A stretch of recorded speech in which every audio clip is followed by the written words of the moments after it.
Hello everyone and welcome back to a brand new video. And in today's video I was looking of ways to talk about popular topics but in a kind of different way that adds a new spin to it. And since the whole topic of the community is awakenings right now, I kind of wanted to make a video on it because ever since chapter 1030 there has been a kind of stigma around these awakenings that suggests that they may be kind of asspools, at least for the people that we have actually followed throughout this journey and we have seen put in constant danger and seemingly not knowing these until a lot after. Then I want to transition into what exactly these awakenings are. Then I want to talk about who else could possibly have it on Onigashima right now. But if you guys do enjoy this video, please watch it all the way through, hit that like button, subscribe, and turn on post notifications. Also go on that description and join that Discord link. It only takes a few seconds and will make a tremendous difference. But firstly, I want to give my little theory on how they're actually working. How are they being formed? What is happening with these devil fruits and what changes are they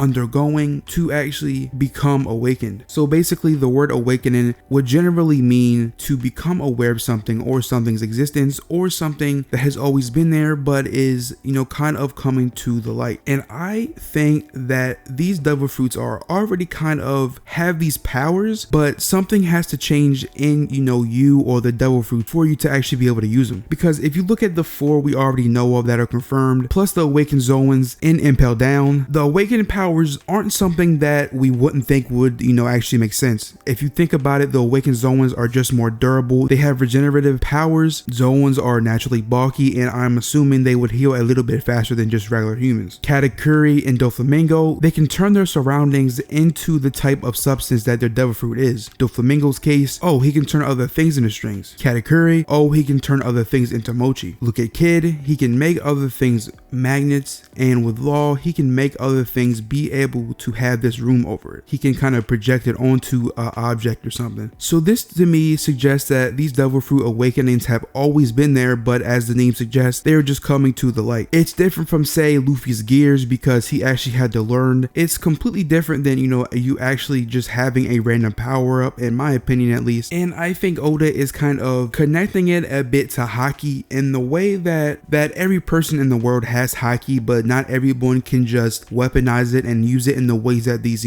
powerful beings in this verse are using it. The same thing can be said about awakenings, that in my opinion everyone has the capabilities, or this fruit actually has some type of power in it already, you just have to awaken it. So that brings up the question that was the kind of topic of chapter 1030 that everyone was literally talking about all day. What the heck is going on with Lost Fruit? In the way that, why wasn't he using it in Dressrosa? They did have just a tiny bit of a training arc, but what could possibly be done in 2 weeks that couldn't have been done throughout his whole life here? And with that chapter, I did have some problems with it, but surprisingly, this is the one that I kind of already seen coming, because I always kind of had the idea that Law was either already awakened or was going to awaken it very soon. But the problem that people had was they talked about the awakenings as if they had already had it, and that obviously begs the question, where was it in Dressrosa? Where was it on the rooftop? So I want to kind of address 2 points. So if he did have it, which I think he just had it throughout his whole life, honestly he's probably the biggest candidate to actually be awakened, because along with having a surgeon fruit, he is a master surgeon. He has mastered everything about his fruit, even to what is required to be proficient with his fruit. You look at Luffy, his gears wouldn't exist if he wasn't a battle genius. And just imagine if say he was some genius that knew everything about how rubber worked, everything about how physics worked, his fruit could be taken to the next level. It's not only just him though, it could be a lot of other people. But with Law though, it is kind of interesting because with Law, I think people are kind of taking out the context of a lot of things about his character. He obviously wanted to, kind of avenge Core Zone in a way. Throughout this story, since we have met Law, his end goal has always been to take down a Yonko or the Yonko. With Doflamingo, he basically used his ultimate move that we knew of at the time to try and take down Doflamingo, but at that point he had already been fatigued enough to the point where he couldn't just try to beat him one-on-one. If there was another fail in the plan, it would have been over. In the situation that Law was in with Doflamingo, you literally cannot risk using your awakening because it takes up so much stamina and life force in general. It is common sense that if you are one step away from your goal, you don't expend all of your resources on the thing that is blocking that. You do what you can, especially in Law's case, since he had help of Luffy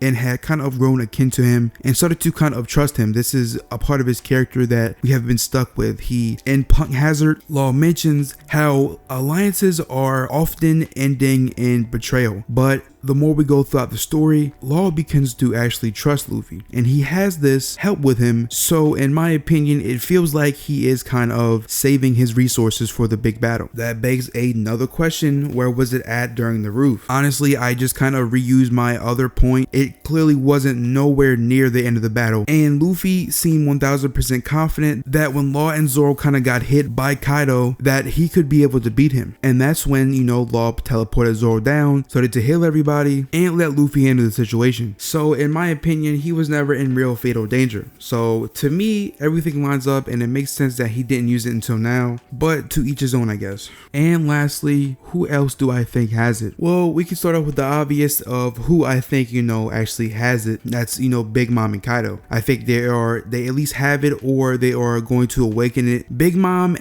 but Kaido, I think for sure is going to awaken it. If he isn't already awakened now, which I'm not sure about, him not awakening on the brink of defeat versus Luffy, I don't know how I feel about it. And then the obvious Luffy, I do think he could awaken this arc. And what his awakening would be, honestly, it would be kind of cool if it's something like Aokiji's, where how Aokiji kind of freezes air particles, Luffy can turn particles into rubber. So he can kind of negate maybe, you know, people like Blackbeard, his Yami Yami no Mi. He can kind of make the space between him and Blackbeard rubber. That could negate him touching him. That could negate the Yami Yami no Mi, because it can't really absorb him if the, you know, the space between him and Luffy isn't just, you know, nothing. And I think there are overall some really cool possible situations that could come out of this. Some other ones are, you know, Marco. He could definitely be awakened because he can give him other people the properties of this phoenix fruit, just like how Kid and Law can both put their devil fruit on another person. And another group of people that I think are awakened that a lot of people haven't mentioned are the Zoan Tobiropos. And you may be wondering, hold up, what? Well, I would at least say Alti is, because if you go back to Impel Down, Crocodile mentioned who has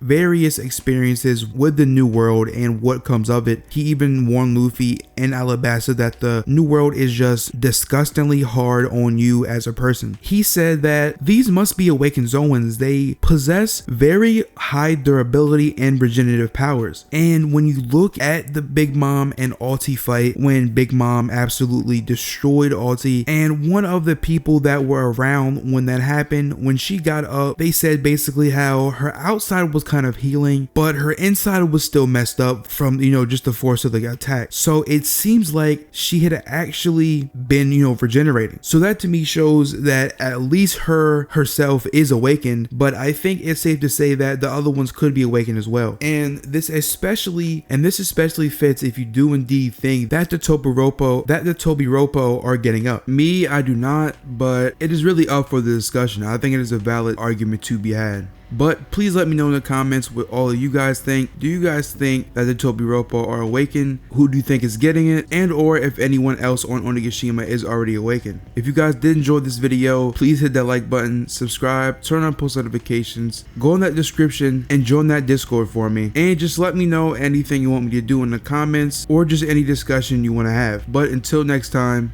peace.